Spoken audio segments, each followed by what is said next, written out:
and along with my great co-counsel located here in the state of Michigan, as I have said previously, a true champion of justice. We've fought civil rights cases in the state of Michigan before, and I'm just very honored to work with him and his great team of lawyers, as well as Attorney Robin McCoy and Attorney Greg Smith.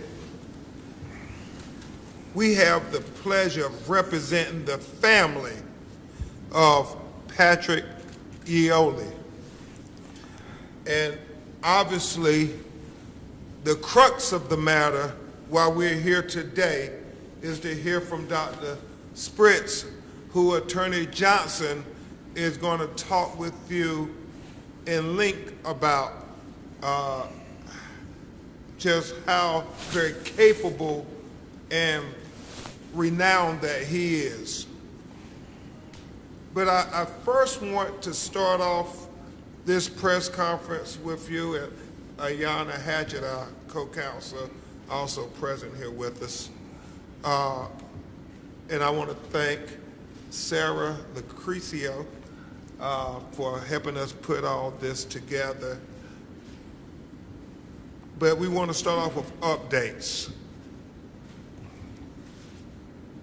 We told the Eola family that we would be intentional and very intense in investigating every aspect of how this Grand Rapids police officer escalated a simple misdemeanor traffic stop into a deadly execution, with him shooting an unarmed civilian in the back of his head.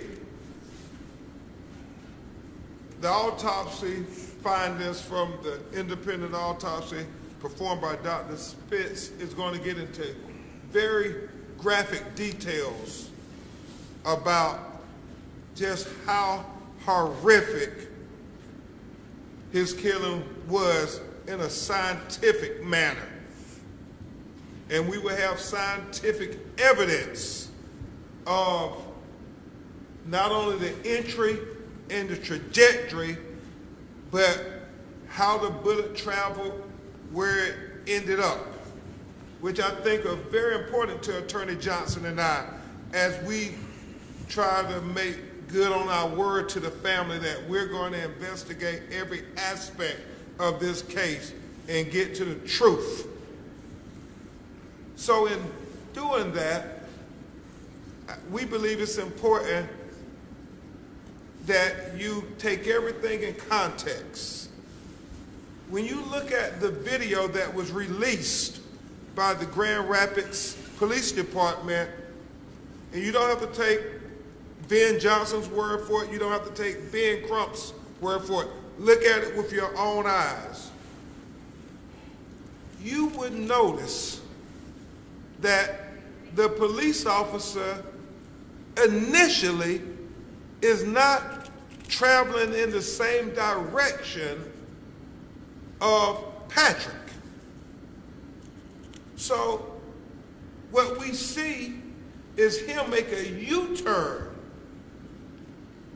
to get behind Patrick. As my investigator Cliff Jones and I were reviewing the video over and over again, we both acknowledge that we have to investigate whether this is a classic DWB case, a driving while black case, that he profiled this black motorist and turned his car around, because when he turns the car around, what you see is Patrick's car is about 1.5 blocks away from him. And then all of a sudden, you see the lights on, and you have to ask yourself, how did he know that Patrick tag registration wasn't valid when he's coming from the opposite direction? These are things that Attorney Johnson and I want to investigate intensely, because it goes to the mentality of that police officer, and it goes to the culture that was manifest in that police department, at least as it pertained to this particular officer in these instances. The second thing we certainly want to look at is the aspects, and Attorney Johnson is going to talk about this, of his body camera video. We want to investigate that thoroughly as well. And obviously, it is really going to be about use of force that we're going to talk about for the brunt of our time today with the autopsy and how Dr. Spitz arrived at his preliminary conclusions. And then certainly we will look at the aspects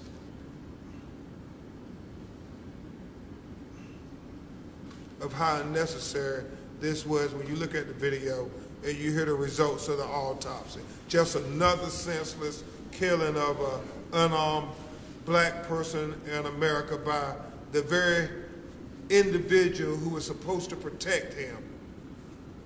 And so we won't belabor the point. We're going to get to the autopsy findings after my great co-counsel talks to you about those things we promised to the Yeole family about investigating intensely every aspect. And he's going to introduce an incredible doctor who is very thorough in doing this independent autopsy. So I give you to a person you all know very well here in Detroit, Attorney Ben Johnson. Thank you, Ben. Good morning, everybody. It saddens me that we're here today in the very room where just a few years ago, pre-COVID, my firm and I celebrated with many folks in the legal community in Detroit for our holiday party. And when I think about that night and think about coming in here today and what it is we're having to talk about, it tell you the truth, makes me sick to my stomach. But we appreciate you being here, and I want to explain about the review process that Ben Crump just told you about. We don't have all the video. You know that. We have what you all have. So obviously doing this type of work for Ben and I for over 30-some years each, you review it, we see more and more each time. Mr. Crump, as his co-counsel, has charged me with reviewing and hiring experts. And we're very fortunate because, as many of you in the room know, I've done this type of work for a long time, and I think we have access to and we know some of the foremost experts in a number of different areas. One of the experts, who I'm not going to name yet, but we've retained him, he's a police policies and procedure expert who testifies, who teaches police policies and procedures to the police all across the United States. And he also serves as an expert, sometimes on behalf of plaintiff, sometimes on behalf of defense. And we've already retained him, and he has certainly shared with us his initial opinions. The two that I'm going to mention very briefly before I introduce, again, someone that doesn't need to be introduced to this room, Dr. Werner Spitz, one of the foremost forensic pathologists in the world, is the body cam that many of you keep asking Ben and I about, and I want to respond directly. Folks, we haven't seen the body cam yet, but we're gonna. In a civil case, when we get up and filing, we will ask for the body cam. Mr. Crump and I are in the process of sending a letter, we call it a spoliation letter, to the city of Grand Rapids. They know it's coming. Keep all the evidence. And they will. And the Michigan State Police will as well, because they're going to look at the body cam. People asked us every day, right, Ben? They say, hey, tell us how the body cam could turn off in a struggle. And the answer is, again, knowing straight up, I haven't seen it yet. And part of my job, Mr. Crump's job, will be look at the body cam and actually touch it ourselves, okay? But I'm going to refer you all back, because a number of you were in the room with the, mayor, the chief of police on that Friday. Lauren, I see you, Rob, because I saw you right on the film. And he admitted something to you that I hope you all got. In order to turn this body cam off, the button needs to be depressed for 3 seconds. 3 seconds. Tell me how, in a struggle, while he's on top of our client is face down on the ground, that body cam can be depressed right on that one spot for 3 seconds. And we also know later on it gets turned back on. So I know what that suggests to me. You all are smart people. You can figure it out on your own. But again, that's one of the things we'll be looking at. Can I prove it with 100% certainty? The answer is no. But it's certainly important information that we now know since we've reviewed this material over and over again. Next, Mr. Crump has asked me, told me, in this case, in every civil case, ladies and gentlemen, this is called a wrongful death, police misconduct, excessive force, civil rights, call it whatever you want. It goes by all those names and more. But in every single civil case like this, the burden of proof is on these two. And Ms. Hatchett and Maddie Sinkovich is in the back of the room. I want to thank them for being here, and their entire team, Liza Dodson and Maria Reyna, Danielle Asplin, thank you, Chris Desmond. So we have the burden of proof. So folks say, well, Ben, haven't they done an autopsy? Answer, yes. The Kent County Medical Examiner has done an autopsy. And I'm here to tell you something that I think you know, I hope you know. They knew Patrick died that day the second they saw his body of a gunshot wound to the head. But it's not just the examination that Dr. Spitz will share with you about. They obviously also do a toxicology study where they run studies on the blood because they want to see whether there's alcohol, drugs, etc. in the system. Dr. Spitz did not do a toxicology exam because by the time, obviously, he was given access to Patrick's body, those days were long over, and I won't get more graphic than that. We don't have that report yet. We're in the process of asking for that report, and we'll see whether we get it or whether we get the excuse that they're only going to give it to the Michigan State Police. We'll update you about that later. But so why an independent autopsy? And the answer is we don't know for sure, other than we know Patrick died of a gunshot wound to the head. We know that that's going to be the conclusion of the Kent County Medical Examiner. But as you all may know, Patrick and his family have a funeral on Friday. So our opportunity to have our expert of our choosing to do an autopsy obviously closes pretty quickly. So when Ben Crump asked me, Ben, I don't want you just to hire one of the best forensic pathologists in the country. I want you hiring two. So I did. Didn't have to look very far. Dr. Werner Spitz is by far, I believe, the most foremost renowned forensic pathologist in our country. And by the way, believe it or not, guys, our world. And you'll hear that from other experts. We also hired Dr. Michael Baden, B as in boy, A-D-E-N. Many of you know Dr. Baden's name as well. Much like Dr. Spitz, Dr. Baden has been all over in the biggest cases that I'll share with you a couple about from Dr. Spitz. Dr. Michael Baden is from New York, and Dr. Baden agreed with me and Ben that when Dr. Spitz said he was available to do the independent autopsy, no reason for Dr. Baden to come to Michigan to do the same thing to Dr. Werner Spitz, who's probably done more autopsies than Dr. Baden, but again, Dr. Baden's done a lot too. So we've had two of those folks already involved in this case because it is our burden of proof to prove to a civil jury what killed Patrick. So a lot of folks don't get that in the background. They wonder why we do this. That's why. Dr. Spitz, as those of you that are from our area know, he has been doing this type of work for longer than actually I've been alive. And I've had the pleasure of using Dr. Spitz as an expert in these types of cases and others. I've had the displeasure of having him be the expert on the other side. So obviously, I want him on my team.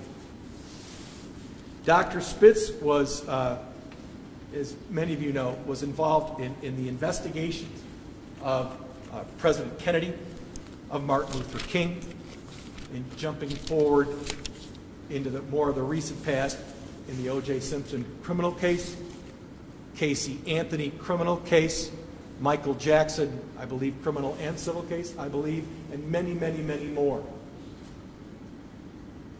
Dr. Spitz is board certified in not just forensic pathology, you all know, I hope. Forensic pathology is the study of exactly how someone dies, if you will, but especially by trauma. He's also board certified in other areas that will become more important as part of the civil case.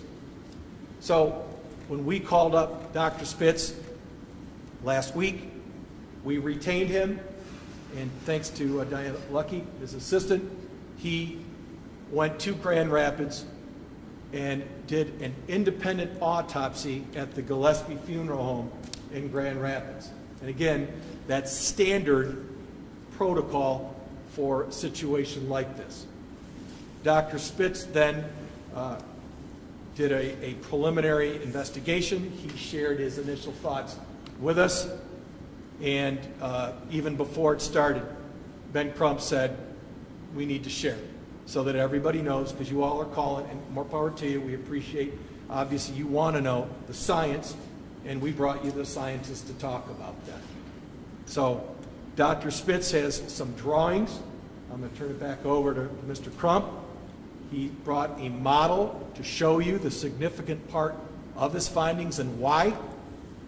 And before we talk about that, you all know, because you've covered criminal cases like this, civil cases like this, this is said and done with the utmost respect for Patrick and his family.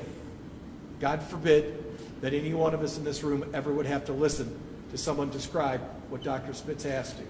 So I just wanted to give a shout out, obviously, to our clients, and I turn it, thank you, Mr. Crump, back to Ben. No, thank you very much, Attorney Johnson.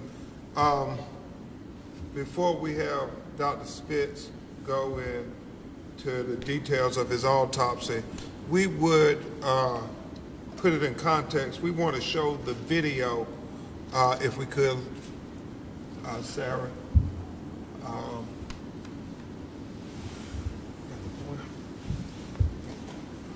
On the table, Ben. Okay, thank you. And Ben, I think.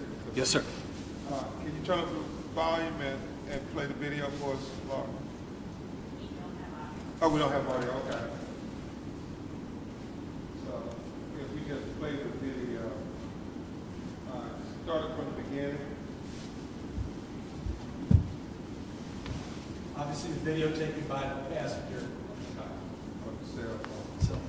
What we think is so very significant is at the point when he takes out his hand, look where his hand is at when he's shot. And this is going to line up with Dr. Spitz autopsy findings. Then I believe he has his hand on Patrick's head. Patrick is lifted away from him, head practically on the ground, and he then takes his gun and flips it on his head, as you will hear from our hand turning to the right, I'm sorry, to the left with the right hand, and he shoots into his head, and the trajectory goes from the back to the right part of the brain. And we only wanted to show you the video. Hey, we don't have sound for you. Apologies, but you all have great technology. Go back and look at it as we looked at it frame by frame, and you will see right the second, the millisecond the nanosecond that he shoots him, he has his hand on his head, pushing it into the ground. He is in complete control of Patrick at that point. Both of his knees have him prone to the ground where he has control of him. And as Mr. Jones and Mr. Johnson and I were talking, common sense would tell you if you didn't have control, you would not remove your dominant hand. He feels in such control that he removes his dominant hand to take his gun out with ease, seems like, and then to put it in the back of Patrick's head. And so we're going to let Dr. Spitz go, and then at some point he's going to come to the podium and show you the model of the skull and the trajectory so that you can see very clearly what happened. And at this time we turn it over to